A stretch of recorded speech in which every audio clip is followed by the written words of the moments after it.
세상의 축복 말고 하나님께서 주시는 신령한 복을 받는 금년 한 해가 되시기를 주님의 이름으로 축원을 드리고 시작을 하겠습니다. 여러분, 제가 드리는 이 말씀 가운데에서 메시지 선포가 이것이 무슨 애국 운동하고 관계가 있느냐, 무슨 천국 복음이냐, 이렇게 댓글을 다시는 분이 있어요. 그래서 제가 그분들에게 드리고 싶은 말씀과 여러분들에게 과연 지금 이 국난의 위기 속에서 하나님은 어떤 뜻을 가지고 계신가 하는 것을 우리가 성경을 통해서 아는 것이 굉장히 중요합니다. 지금부터 2000년 전에 예수님께서 구원자로서 이 세상에 오셨습니다. 그것을 놓고 이스라엘 백성들은 사람의 생각으로 자기들이 그 당시 로마의 식민 통치를 받고 있었기 때문에 틀림없이 이분이 약속된 메시아이고, 메시아가 오시면 우리 이스라엘을 로마의 통치에서 해방시켜 줄 것이다 하는 정치적인 구원자로 생각을 했습니다. 그러나 막상 예수님께서 공생애를 시작하시면서 세례 요한이 증거하기를 보라, 세상 죄를 지고 가는 하나님의 어린 양이로다, 이렇게 시작을 했습니다. 그렇고 예수님께서는 이스라엘 백성, 자기들 선민이죠, 선민 이스라엘 백성이 로마의 통치 밑에서 압제를 받고 착취를 당하고 생명을 잃고 하는 일이 있었지만은 전혀 표면상 돌아보지 않는 것처럼 보였습니다. 예수님은 하나님이신데 자기 백성이 로마의 식민지 생활을 하고 있는데 그것을 불쌍히 여기지 않았겠습니까? 그래서 이스라엘 백성들은 예수님을 구원자가 아니다, 자기도 십자가에서 구원하지 못하는 저 사람이 무슨 구원자가 되겠느냐, 그렇게 생각을 하고 예수님 말씀에 귀를 기울이지 않았습니다. 그러나 예수님께서는 너희가 로마의 식민지에서 해방되는 것이 급한 문제가 아니다, 그것보다 더 급한 문제가 무엇이냐 하면 너희들은 지금 로마의 통치하에서 좀 육체가 고통을 받고 심지어는 최악의 경우에 목숨을 잃는 경우가 있겠지만은 목숨을 잃는 것보다 더 중요한 것은 사단에게 매여서 종살이하고 있는 너희가 오늘 밤이라도 죽으면 지옥으로 끌려가서 영원 세세토록 불못에서 고생하게 되어 있는데 그것에 너희들은 관심이 없다. 그래서 무엇이 관심인가, 이것을 일러주시기를 원하셨습니다. 그래서 이스라엘 사람들의 생각과 예수님의 하나님의 생각은 달랐습니다. 이것은 일찍이 제가 말씀을 드렸죠.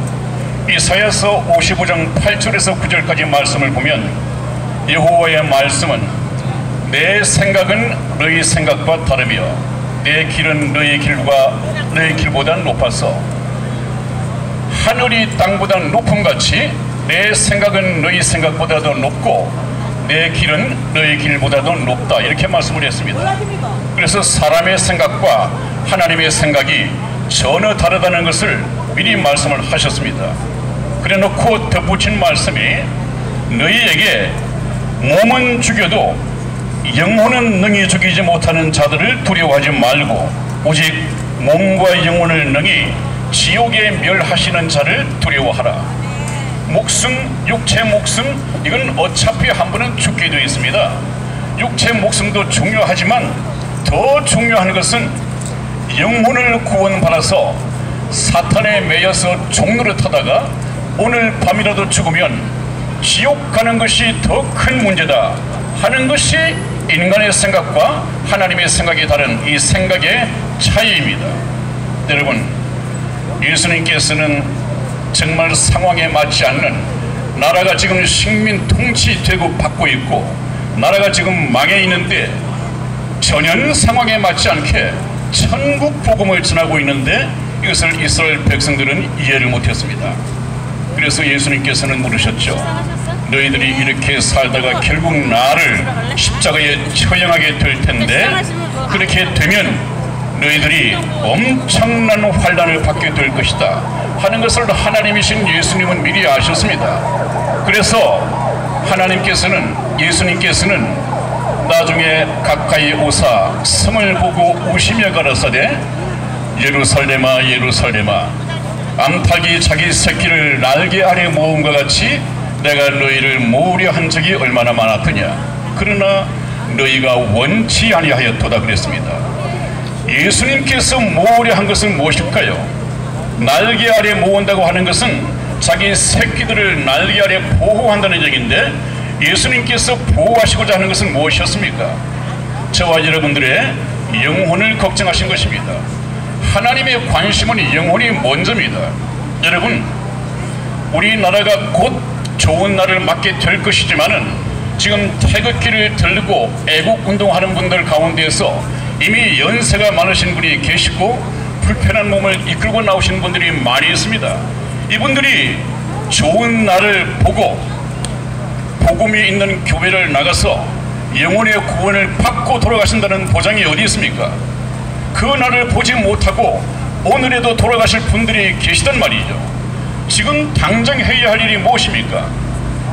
근심 걱정하여, 나라가 이러니까 근심 걱정하여 이 예배 현장에 나오는 분들에게 오늘이라도 죽으면 천국에 갈 수 있는 복음을 선포하는 것이 예수님의 목표였습니다.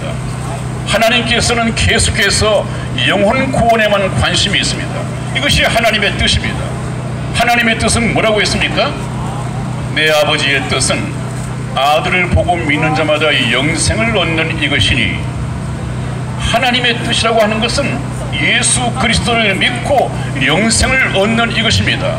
그런데 지금 이 광야교회와 여기 대한민국교회와 메시지는 전혀 다를 것입니다. 여러분, 광야교회에서는 이 나라를 어떻게 살릴 것인가를 가지고 많은 군중들에게 여러 가지 얘기를 하고 있습니다만은 영혼 구원에 대한 생명의 복음에 대한 말씀은 없습니다. 그러나 저는 이 자리를 빌려서 항상 처음부터 영혼 관심, 여러분들에게 천국의 티켓을 끊어드리겠다고 이렇게 약속을 했습니다. 그랬더니 댓글에 지금 나라를 살려야지 천국 복음이 무슨 문제냐, 예수님도 그렇게 생각을 하는 이스라엘 백성에게 결국은 처형을 당했습니다. 여러분, 그 당시 바라바와 예수님이 계셨죠. 이 둘 중에 한 사람을 놓아주는 전례가 있었는데 빌라도가 둘 중에 하나를 선택하라고 했습니다. 바라바는 독립운동가였습니다. 이스라엘을 해방시키기 위해서 독립운동가였습니다. 열심 당원이었죠. 그냥 일개 당원이 아니라 누가는 자기 복음서에서 유명한 죄수라고 소개를 하고 있습니다. 아마 내국 지도자급이었을 것입니다.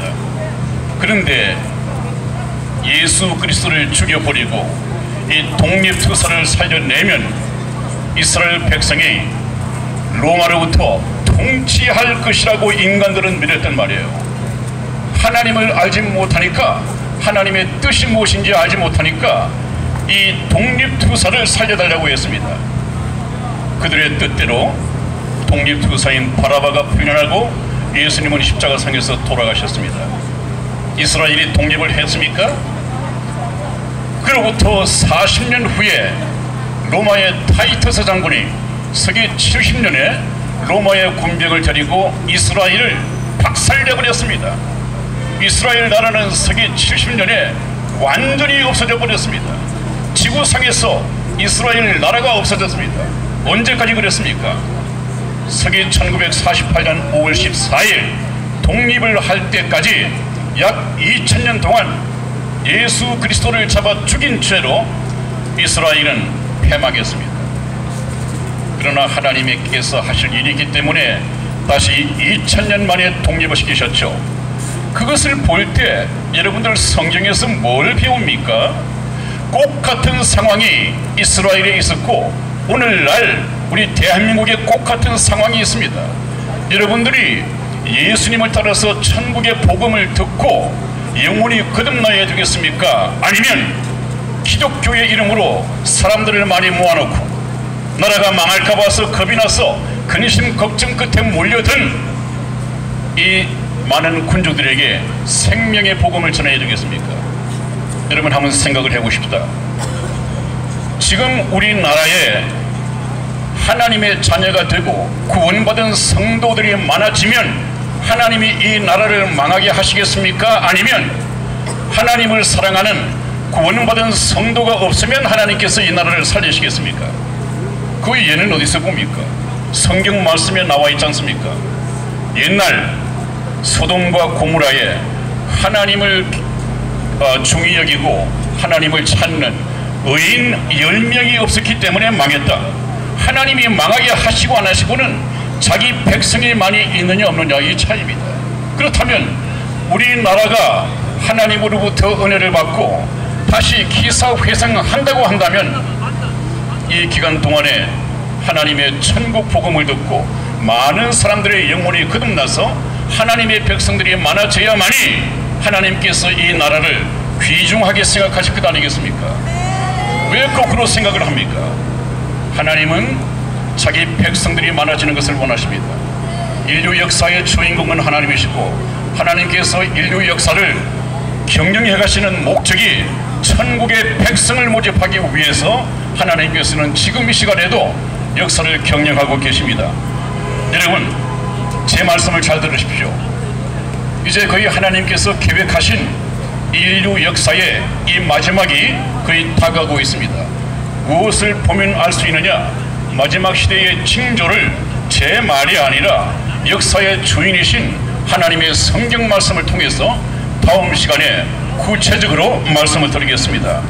베드로전서 4장 17절을 보면 하나님의 집에서 심판을 시작할 때가 되었나니 만일 우리에게 먼저 하면 하나님의 복음을 순종치 아니하는 자들의 그 마지막이 어떠하며 그랬습니다. 하나님께서는 마지막 때가 되면 심판을 하신다고 했는데 어디부터 심판을 하실 것이냐? 하나님의 집. 하나님의 집은 어디입니까? 교회입니다. 교회 안에서부터 시작을 할 것이다. 교회 안에는 어떤 사람들이 있습니까? 참된 거듭난 그리스도인과 교회라는 그늘 속에 함께 거하고 있지만 거듭나지 못한 교인들이 있단 말이죠. 그것이 무엇입니까? 예수님께서 말씀하신 것처럼 마지막 때가 되면 알곡과 가라지를 구분할 것이다. 알곡과 가라지는 같은 밭에서 농부의 피와 땀을 같이 받아 먹고 농부의 수고를 같이 받아 먹은 같은 한 밭에서 자란 이 농작물 가운데에서 알곡이 있고 쭉정이가 있단 말이죠. 알곡은 성령으로 거듭난 하나님의 자녀입니다. 쭉정이는 무엇입니까? 꼭 같은 하나님을 예배한다고 교회에 거해 있었지만은 예수 그리스도를 영접하지 않은 사람들입니다. 이 사람들이 가라지입니다. 그 다음에 또 뭐라고 말씀하셨습니까? 어떤 사람이 바다에 그물을 던져서 물고기를 잡아내는데 그 그물을 바닷가에다가 두고 그물 안에 든 좋은 물고기와 나쁜 물고기를 가려낼 것이다. 같은 그물입니다. 전도를 받아가지고 교회당에 갔습니다. 예배를 드렸습니다. 모양은 그렇습니다. 그러나 하나님께서는 의인 중에서 악인을 골라낸다고 되어 있습니다. 주여 주여 말만 하는 사람은 바로 가라지입니다. 주의 이름을 부르지만은 정말 주님을 경외하고 하나님과의 주종 관계를 맺고 경건하게 예배 드리는 사람은 하나님의 사람입니다. 좋은 물고기와 이 나쁜 물고기를 하나님께서는 반드시 갈라낼 것이다. 그 다음에 또 뭐가 있습니까? 양과 염소라 있습니다. 양과 염소. 예수님께서 선한 목자시죠. 자기 양을 다 내어놓은 후에 목자가 앞서가면 양들이 그 목자의 음성을 아는 거로 다 그 목자의 음성을 따라서 따라갑니다. 그러나 만일에 다른 목자가 그 양들의 이름을 부르거나 자기 주인의 행세를 하면 이 양들은 자기 주인의 음성을 아는 거로 따라가지 않는다고 되어 있습니다. 오히려 도망하느라고 되어 있습니다. 여러분 한번 보십시다. 제가 광야교회를 비난하는 것은 아닙니다. 우리가 성경을 놓고 하나님 앞에서 이 귀중한 시간에 이 귀중한 만남을 통해서 영적인 분별을 하고 하나님께서 이 교회를 심판하실 때 저와 여러분들은 심판의 대상이 되어서는 안 되겠죠. 여러분들은 예수 그리스도의 음성, 선한 목자의 음성을 알고 계십니까?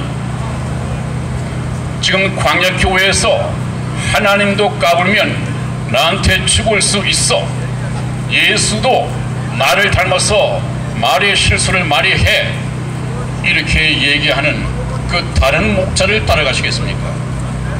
이 판단은 여러분들의 몫입니다. 여러분, 그래서 앞으로 어떤 비난이 쏟아지더라도 저는 여러분에게 이 천국 복음을 말씀드릴 것이고, 더 이상 광야교회와 여기 교회의 다른 점에 대해서는 말씀드리지 않을 것입니다. 왜냐하면 시간 관계상 별로 현재 김정은에 대한 그 참수 계획이 시행이 됐다는 소식이 들려오고 있습니다. 그렇다면 저와 여러분들이 만날 이 시간이 별로 없을 거라고 생각이 들기 때문에 다음 시간부터는 바로 천국 복음에 대해서 말씀을 드릴 것입니다. 많이 오셔서 천국 복음에 대해서 말씀을 드리고, 여러분 시간을 아끼셔야 됩니다. 시간을 아끼셔서 성경을 보시고, 할 수만 있다면 저희 선한 목자 텔레비전을 보시면 여기서 짧은 시간 내에 얘기할 수 있는 천국 복음에 대해서 얘기가 많이 있습니다. 그냥 경로당에 가셔서 장기 드시고 바둑 두시고 이 고수도 하지 마시고, 여러분들은 시간을 아껴서 잠깐 후에 내가 어떻게 될지 모르는데 오늘이라도 죽으면 천국 갈 수 있는 이 준비를 지혜롭게 하셔야 됩니다. 다음 시간에 뵙겠습니다.